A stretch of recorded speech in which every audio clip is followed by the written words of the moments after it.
Welcome to the Educated Parent Podcast. I am so glad that you're joining us today because I am thrilled about the guest that I'm bringing on, and I cannot wait to introduce her to you.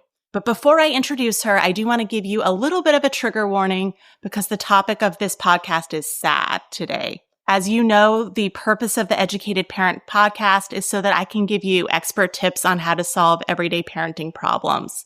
And unfortunately, a problem that will happen to many of us is helping our kids cope with the loss of a loved one like a grandparent or an elderly relative. And that's our topic for today. So we're going to be talking about that loss. And my guest and I are both going to be sharing a little bit of personal experience because this does affect us directly. So I just want you to be aware of that. If this is too heavy for you today, if this is not what you want to listen to in your carpool commute, pause the podcast. It's going to be here for you at another time if it's right for you. You're listening to Educated Parent, the parenting podcast where I teach you realistic, expert parenting hacks to solve your everyday parenting problems so that you can reduce your stress, build your confidence as a parent, and raise thriving children. My name is Dr. Leah Kliansky, and I'm a licensed clinical psychologist, owner of Thriving Child Center and PCIT Experts Child Psychology Practices, and a real-life parent of 2 young children. I am the same as you. I am invested in being the best parent possible and raising thriving children. I also get overwhelmed, I make mistakes, and I forget what works. I do have 3 unique parenting advantages that you may not have: a PhD in child clinical psychology, over 15 years of clinical experience working with families, and a network of other experts that I can text for parenting advice whenever I'm lost. I'm here to bring my expertise and my expert network to you so that we can solve your everyday parenting dilemmas together. I am so glad you're here. I am so excited to introduce Dr. Liz Ross. She is a licensed clinical psychologist and the founder of the Coping Resource Center in Houston, Texas, which is a group practice that specializes in evidence-based therapy for sleep disorders, chronic pain, trauma, and anxiety-related conditions. On a side note, she also shares office space with Thriving Child Center. So if you come see us in our River Oaks location, you will be in both clinics at the same time. With over a decade of clinical experience, Dr. Ross is known for helping clients navigate life's toughest transitions with compassion and clarity. I love referring to her. She's fantastic. Welcome, Dr. Ross. Thank you. As another aside, I want to also mention that Dr. Kliansky happened to be one of my supervisors on postdoc. And so my favorite story about you, Leah, is that, when we were both first starting out in private practice, we're trying to support each other and endorse each other as clinicians.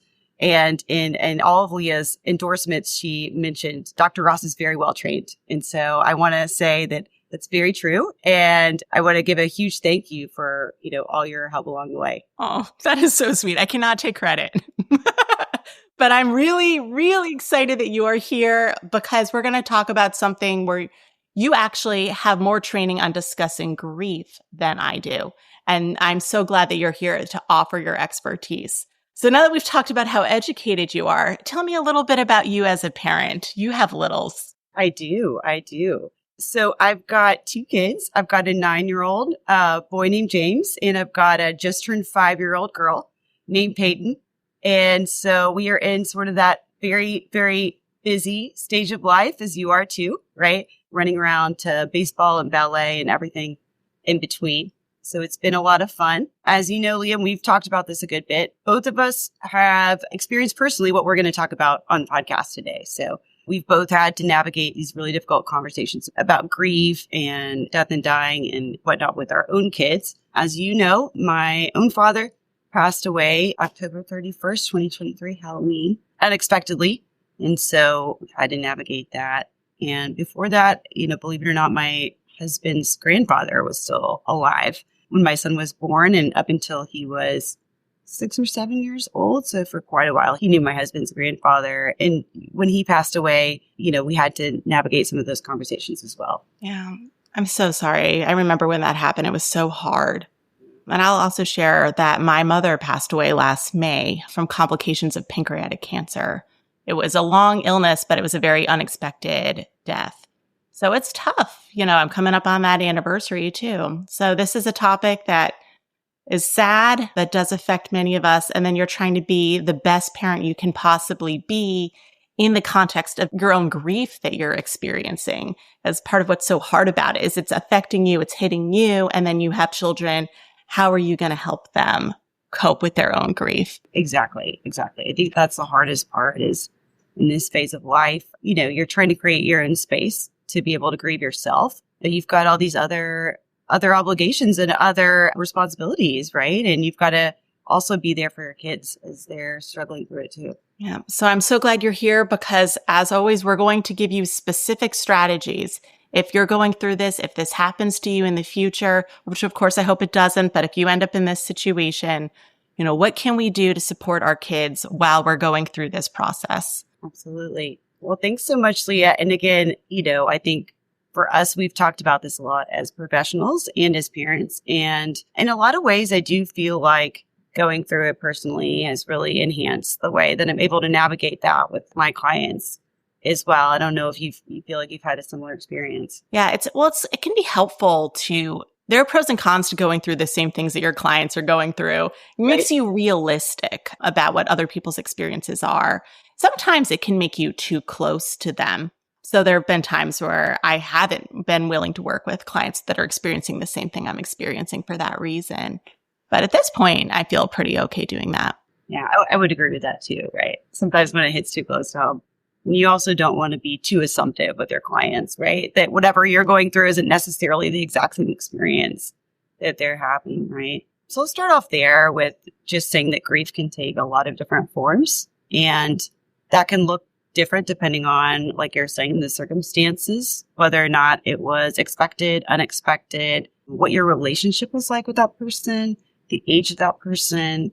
There's so many different factors that can factor in. When we're talking about kids specifically, they're going to understand the grief process differently as their brains mature and depending on where they are developmentally. Right, exactly. Like for my kids, when their grandmother passed away, that was how they learned what death was, right? So it was like, oh, by the way, people can die. And also your grandmother is not coming back. So that's upsetting double whammy of information to get at the same time. Yeah, right, exactly. And so, a lot of times we don't feel very prepared, right, to start having those conversations, right? You don't think about talking about death to a toddler, which is around the age that your kids were when your mom passed away, right? Right. Those concepts are pretty foreign to them. Mm-hmm. You don't really actually think about how to explain this to your kids, I don't think, under any circumstances. Like, oh, what time is baseball practice? And also, how should I explain death? That's a pretty big topic to explain to children. Right, exactly. Let me teach you how to read. Oh, by the way, do you know what happens to people after they die, right? These aren't like normal conversations that we think of to have with our kids until it's actually happening, right? Until either you're experiencing death within your family or they're hearing about somebody else dying or something like that, right? Mm-hmm. And then maybe I'll just speak for myself, but I'll say a lot of times I feel like in Western societies and Western culture, there is a lot of anxiety about talking about death, right? And feeling like we have to give our kids all of the answers. And it's something where, regardless of your belief system or anything else, none of us know exactly what happens, right? It's these questions that don't have these really concrete explanations, right? If your kid asks you why the sky is blue, I can go to Google and figure that out and then answer their question, right? But for something like this, they're going to ask you a lot of questions that are going to make you feel uncomfortable, to be honest. Oh, yeah. They're going to ask you everything about death. And then also it may occur to them, oh, I can die too. Like my parents can die. And also I can die. And so I can tell you that's something that came up a lot for my daughter. Is she's still asking me about her own death, which is also an upsetting topic, right? Yeah. But that's developmentally appropriate. So if something like this happens and then your kid suddenly discovers death and then becomes worried about their own mortality, that is expected. That doesn't mean that you're working through a bad grief process or your child is, you should be very worried about their mental health. That is pretty typical. That is pretty typical. And so both of those things that you mentioned, right? So concern about when you're going to die, right? And realizing that, oh, my parents might not be here forever is extremely anxiety provoking for a child, right? They're dependent on you for their own survival and their own love. And then concern about their own mortality. And so For example, after my husband's grandfather died, my son started asking a lot of questions about, well, how old was he? And how old are you? And like, are you going to die at 97 too? And how is that going to happen? And, it's hard to explain that, yes, most people die when they're older, but it's not a guarantee without frightening them, right? Without them worrying all the time about your safety. How did that look for your kids? I mean, it concerns them. Well, it concerns my older child, right? My son is 3. He still hasn't quite grasped that, like, the mortality of other people other than his grandmother. But my daughter worries about that a lot. What if something happens to you? What will then happen to me? And a lot of times when kids are asking about what will happen to you, what they're really asking is, will I be okay? Like, if something happens to you, is there a plan? Will I be okay? Will I survive this? Is basically what they're trying to figure out. And that's not because they don't love you. It's because little children are very self-focused. That's also just the way that they think about the world. So they're looking for their own safety a lot of the time. Right. Yeah. If you think about it, we're all really wired for survival. And so anything that's a trigger for, oh, this could threaten my survival is going to create that fear response, right? So what do we do, Dr. Ross? How do we support our kids when we're going through something like this? What do you suggest? Those are good questions. So I would say the first thing to do is create space for your kids to talk about it. I think that we all have this sort of knee-jerk reaction when someone is upset to try to fix their feelings, right? And try to say something to make them feel better. I think that's just sort of human nature. Like, okay, what can I say to put a positive spin on this or brighten them up or something like that? And when you're talking about grief and death, the processing of the emotions is actually the important part, right? Allowing them to be sad and allowing them to work through that grief is what's going to help them to get over it and get through it. And so even if it's uncomfortable for you, which it probably will be to see your kids in distress, I think that's uncomfortable for all of us. We don't like to see our kids in distress. Allowing those conversations to happen. So avoid saying things like, don't cry, grandma wouldn't have wanted you to be sad. Avoid putting a burden on your children that they shouldn't have emotions. Also, little kids, and I guess we're speaking more for younger children here, but they don't react the way you think they will. So their initial reaction might not be that upset. Like, they might not have a whole lot to process the day that you tell them, but they may then bring it up repeatedly later on. My kids are still saying things to me like almost a year later, like, hey, Mom, is Grandma Lynn dead? Just randomly in the morning when I'm having coffee. So kids bring it up at different times when they realize different things, like after they watched The Lion King, suddenly we had to talk about it more. So don't expect it to be like an adult where they're going to have that initial deep grief period. And then, the processing might happen differently over time. Kids just, every time they hit a developmental milestone, and they think about it, they reprocess it with you again. So your child might bring it up all the time, or they might almost never bring it up. It's really child dependent. It really is. And to your point, depending on their developmental stage, they're going to understand and process that grief very differently. So a child who's, for example, 5 and under, might not have a really great understanding of the permanence of death. Right. And so they're going to be asking a lot of questions like, our own family's belief system is around heaven. That does not have to be your family's belief system. That's just how we understand and explain death and dying within our family. And so, having to explain, they called my dad Bubba. And so, Bubba's in heaven. And my daughter kept asking if we could go visit him in heaven, when he was coming back from heaven, if he was going to come back and bring her birthday presents on her birthday. And those conversations, like you said, happened sort of repeatedly, right? Just because of her developmental understanding of where she was, right? And also, when kids get older, they might have to kind of reprocess death and dying again because they're understanding the world differently and their brains are at a different developmental stage. So just because you've had those conversations with your kid at a certain age doesn't mean they're not going to bring it up again. And that also doesn't mean that there's anything wrong with them continuing to bring it up and trying to sort through it. Yeah, exactly. It can be hard on you to have rehab those discussions over and over and over again, but you want to allow it. You don't want to put pressure on your child to not talk about the thing that's going on. Like Dr. Ross said, you want to create space for that conversation. And I would also say I've heard a lot of adults, parents say, oh, I don't want my kids to see me cry, or I don't want them to see me upset. And I think that in this case, it's really okay for your kids to see you emote and know that they also have permission to emote as well. And that it's completely understandable that if you lose your own parent, that you're going to be sad about that. Right? You're going to cry about that. And so you don't need to feel like you need to necessarily shield all of your grief from your kids. That can be a somewhat shared experience with them. Yeah. Yeah. My kids have definitely seen me cry about the death of my mom. I mean, multiple times, especially if they surprise me early in the morning by bringing it up.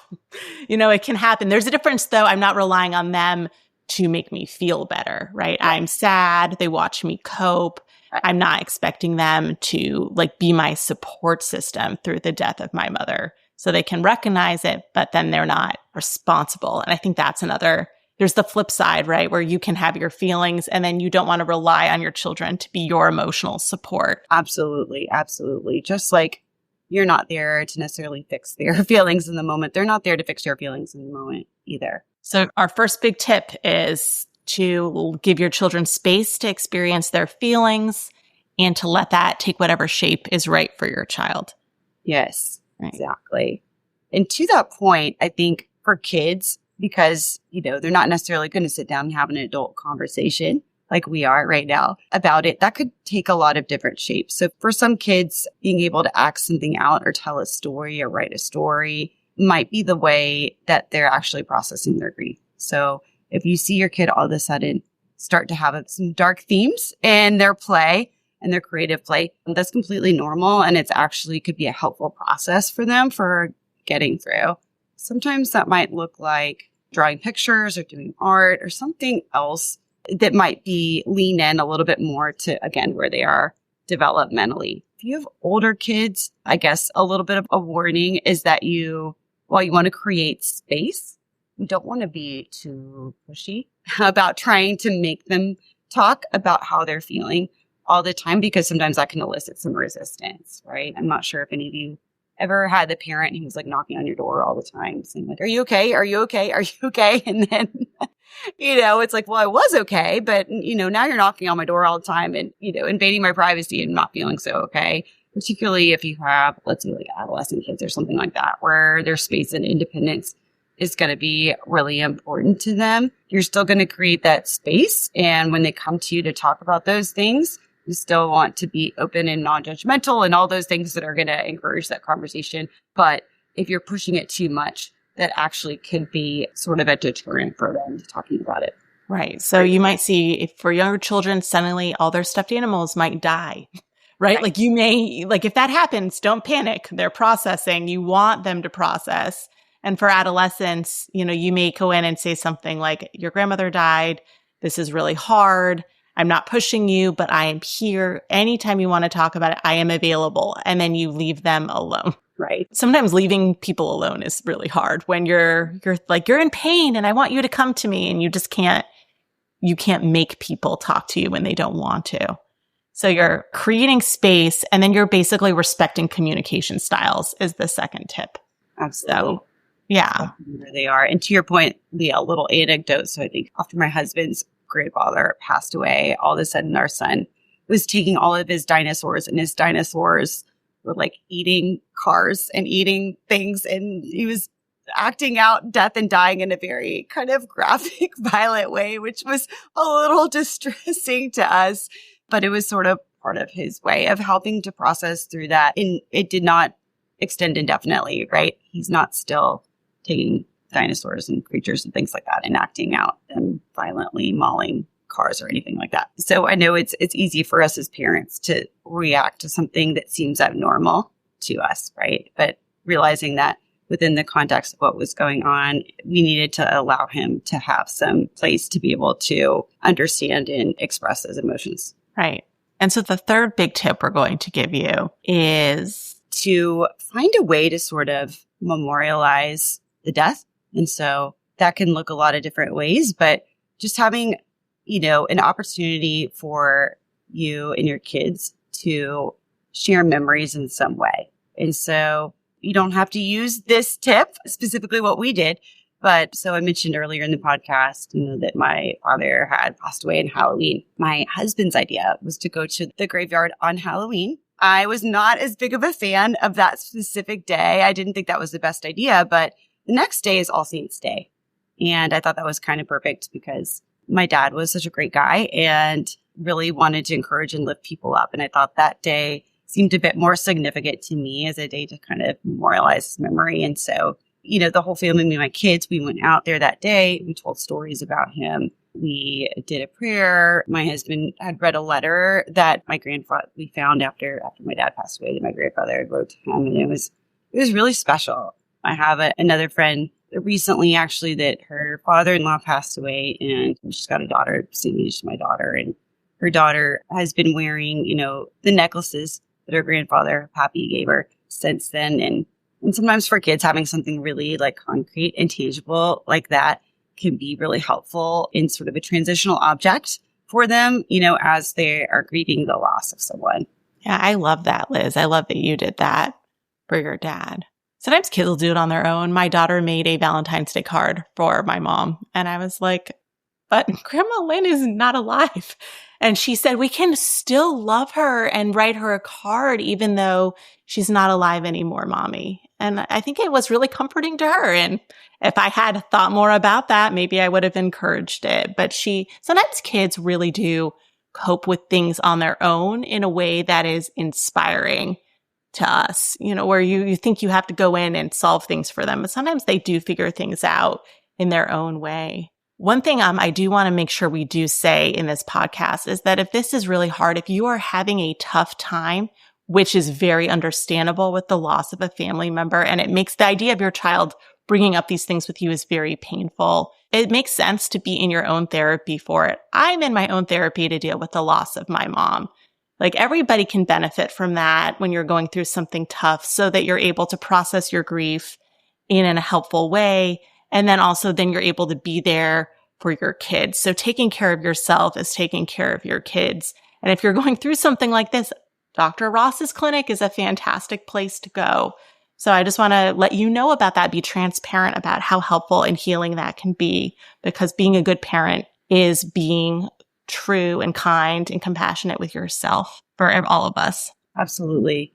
And to your point, I think I've talked a lot about this, but when, you as an adult lose a parent, a lot of different emotions can come up, but it can be a really surreal process. I think we never kind of lose that need for a parent. Even, if you're in middle age or you're a parent yourself, you always want that person to go to that's going to help you get through whatever period of life you're in, right? Whether that's like a mentor or a parent, family member, whoever that is.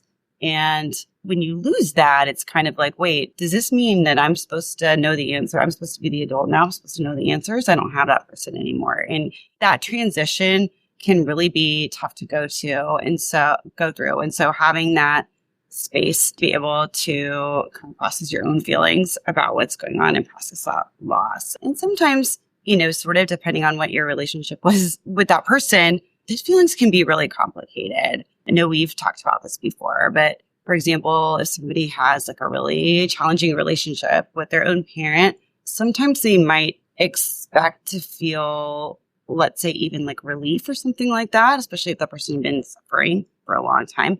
And then they might be surprised that they feel so emotional about it, so sad about it, right? Being a human is hard. It is. We're all human. We are even humans when we are well-trained psychologists, which is why we are here being human with you today. Well, I am so, so glad you were able to join us for this episode. If you are looking for some excellent clinicians to help you through your grief, you have access to Dr. Ross's clinic. Coping Resource Center is in all of the show notes, and ways to reach her are on the show notes as well. Thank you for joining us today, and I look forward to talking with you at another time. Thanks so much for having me. Oh, thanks so much for coming on, Liz. This is wonderful. Thanks again for spending time with me on Educated Parent. If this episode helped you feel more confident in handling those parenting curveballs, hit follow so you never miss an episode. Know a parent who's stuck in the endless cycle of conflicting advice? Send this their way because we all deserve parenting strategies we can actually trust. And hey, if you have a minute, leave a review. Your support helps other parents find real expert-backed solutions instead of just another opinion online. One last quick reminder, this podcast offers general advice, but every family is different. The advice offered in this podcast is not medical advice and is not appropriate for every family. If you need personalized parenting support, connect with an experienced clinician at Thriving Child Center or PCIT experts. That's it for today. Thanks for listening, and I'll talk to you next time.